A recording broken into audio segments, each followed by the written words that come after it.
So, I'm beginning to get less petrified, at the same time totally petrified, because I have this plan. I asked my dad. He comes in and said, Dad, I've got this presentation. I explained it to him. I said, what should I do? And he said, here, read this. And he hands me this book. And I said, he said, Psycho-Cybernetics, son. Psycho-Cybernetics. I said, oh, okay. Thanks, Dad. I said, what's it about? He said, Psycho-Cybernetics is about visualization. Oh, okay, that sounds cool.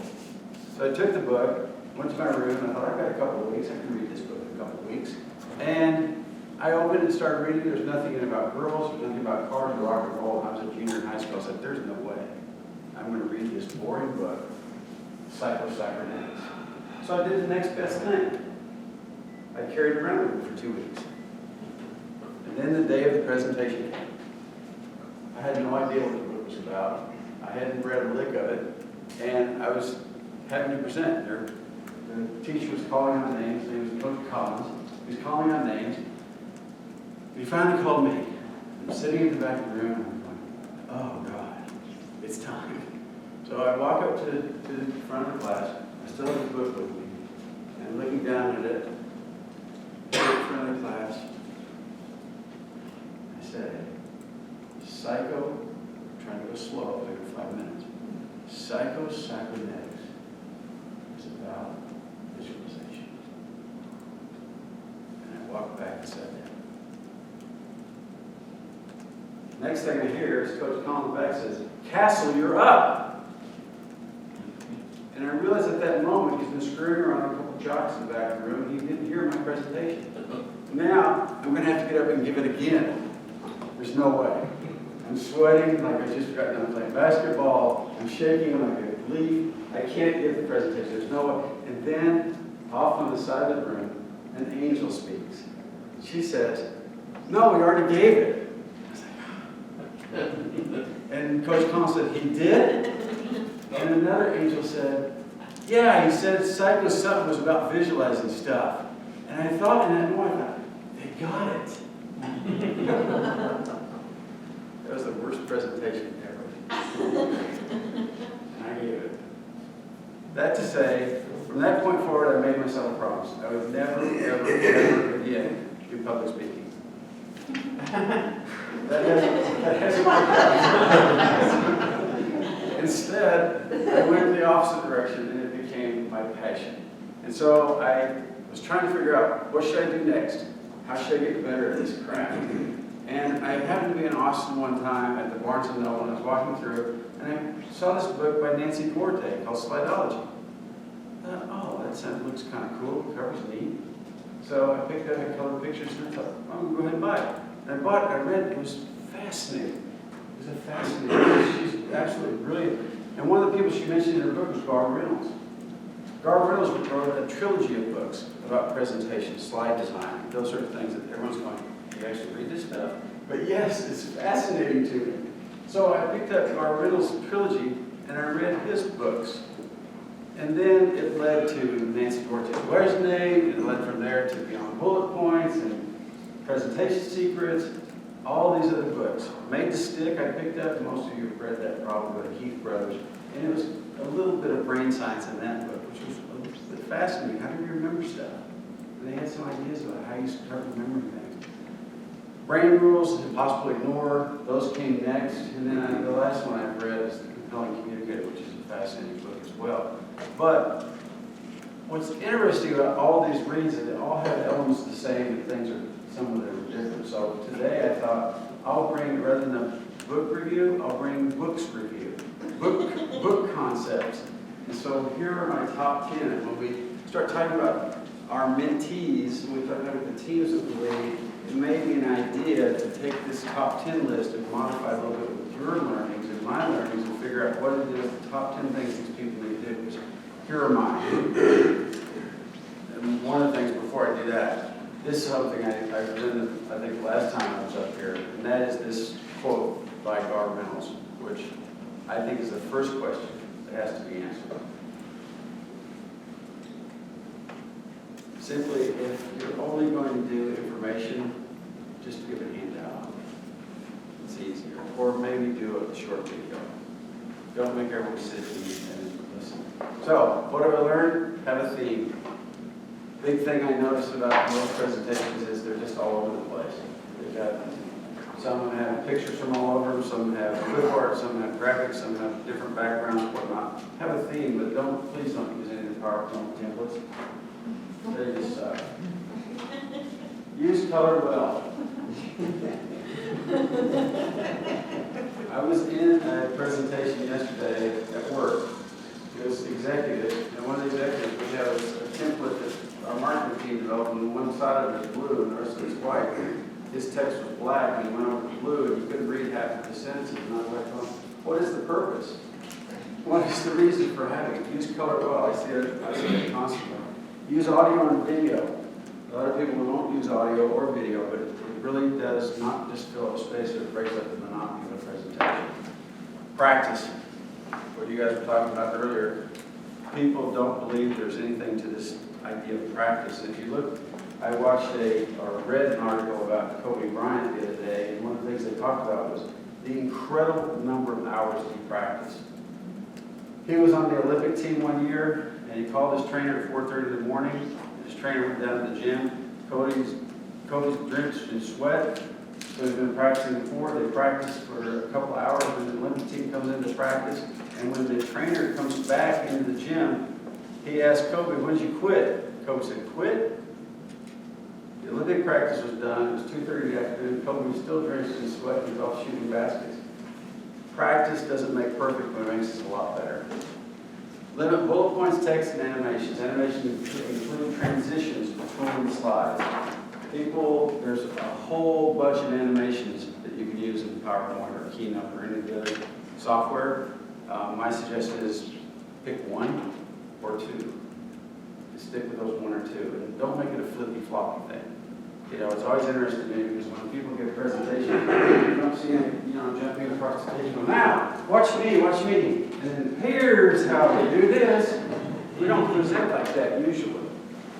Our slides shouldn't present that way either, but a lot of times that's what happens. We select random.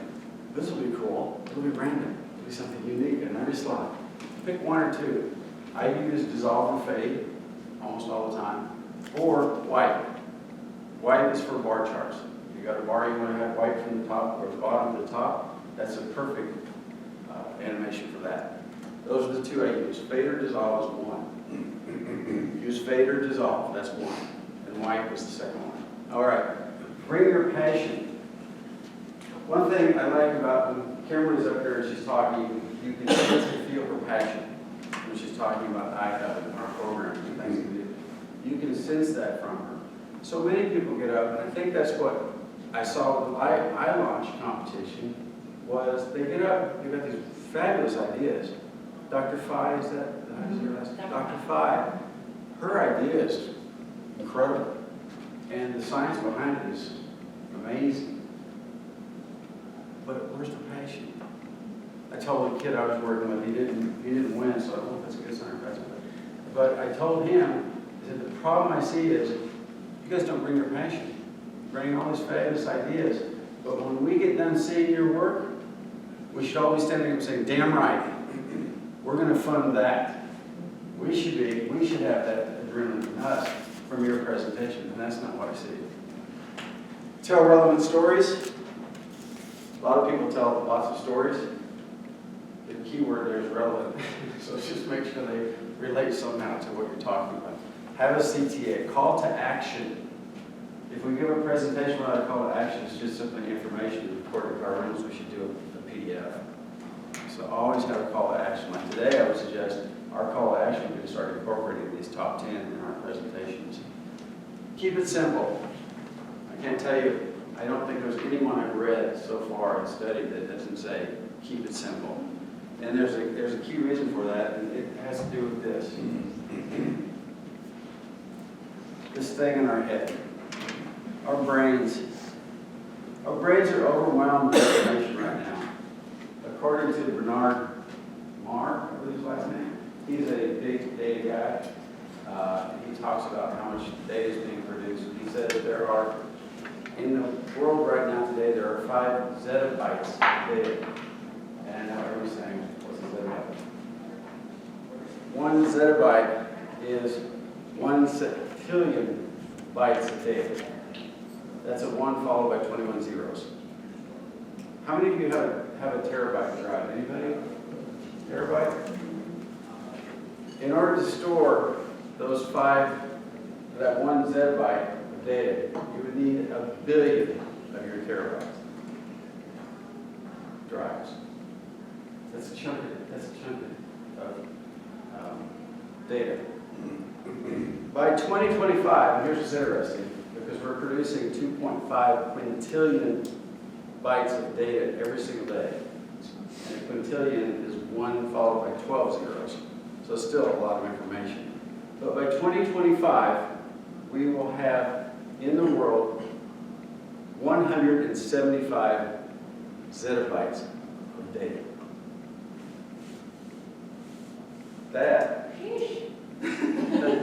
That's a lot. This is for the young people in here, this is the old way we used to store data, was on these things. This is 1 CD-ROM. And if you take that 175 zettabytes of data and you put it all onto CD-ROMs and you stack them, this is stack 10. If you stack them, the stack that you would end up with will circle the Earth 222 times. Oh my goodness. That's 10. It's a ton of data. So when you look at the brain, when you look at all this information that's hitting it, we have to figure out ways to be unique in order for people to remember it. And my final of my top 10 is this: brains are lazy. And let me explain that, because many of you have really great brains. I know because I have a challenge brain. And so when I'm next to you, it makes me nervous. But you have really great brains, but our brains are lazy in this sense. And that is, our brains are designed for one thing and one thing only. And that is, their constant work of our brain is to keep this thing alive. Period. That's all it's there for. Everything else is extra. Well, I'm still alive, I've had a good day. Pardon? I'll just check in and say, well, I'm alive. I'm alive, I'm alert. I can go home now.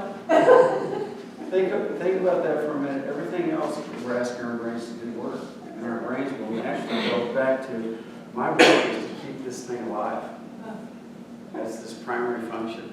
5,000 years ago, the frontal lobe developed, and that's where we do our deep problem solving, we do our language recognition, all that kind of stuff. That's 5,000 years old.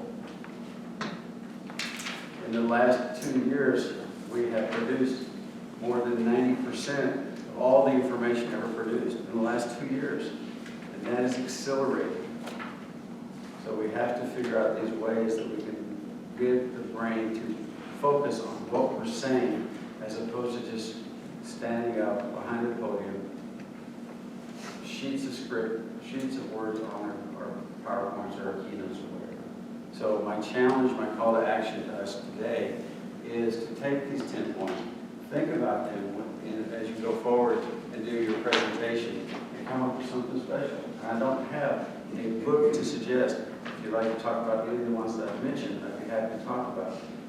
If you're looking for things about presentation, look at Gar Reynolds' trilogy. Pick one. If you want to see the power of stories beyond bullet points, Cliff Atkinson, there's nothing better than his first 30 or 40 pages of that book will show you the power of the story. So there are great books on the list. I would select just about any of them to go forward. One thing I want to add is he's going to do some office hours from now until the deadline for Accelerator to help them prepare for pitch day. So hopefully with his expertise, we'll see some really good presentations. Thank you. Overachiever doesn't bring one book, he's got 10. That's what I love. All right, before we get into the highlights, really quick, there was a slide, the Texas Tech Accelerator program discussion, and we're talking about a little bit. I think we sent around the recent set of milestones or the contract at the last mentor meeting. We're soliciting any feedback from you in terms of how to make it better. The accelerator this go around. There's been a few meetings. We've made some improvements in terms of some of the things that we wanted teams to focus on. And I'm happy to listen to any others you might have as we're sitting here today. But one in particular, which I think you'll find, at least I do, will add a tremendous amount of value. Wayne, why don't you come on up here? Wayne, Priya, Jean, and Tasha and I sat down. I think I had mentioned this in the last meeting, but essentially I felt like the team dynamics thing we have going on with some of these teams might be something that we